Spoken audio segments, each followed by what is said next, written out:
Kansara DTV news ગુજરાતીમાં આપનું સ્વાગત છે. નજર કરીએ આજના મુખ્ય સમાચારો. આજે ડોક્ટર બાબા સાહેબ આંબેડકરની જન્મજયંતિ નિમિત્તે બહુજન સમાજ દ્વારા રેલીનું આયોજન કરવામાં આવ્યું હતું. જીનવાલા સ્કૂલ ખાતેથી હાથમાં બેનરો, ધ્વજ તથા બાબા સાહેબના ફોટા સાથે મોટી સંખ્યામાં સમાજના લોકો, યુવાનો અને આગેવાનો રેલીમાં જોડાયા હતા. રેલી શહેરના મુખ્ય માર્ગો પરથી પસાર થઈ અંકલેશ્વર રેલવે સ્ટેશન નજીક આવેલી બાબા સાહેબની પ્રતિમા સુધી પહોંચી હતી. રેલી દરમિયાન જય ભીમના નારા સાથે સમગ્ર વિસ્તાર ગુંજી ઉઠ્યો હતો.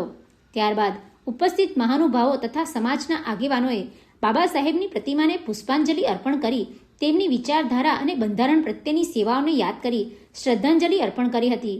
આ અવસરે વક્તાઓએ બાબા સાહેબ આંબેડકરના સમાનતા, શિક્ષણ અને સમાજના ન્યાયને સંદેશને જીવનમાં ઉતારવાનો સંકલ્પ કર્યો હતો.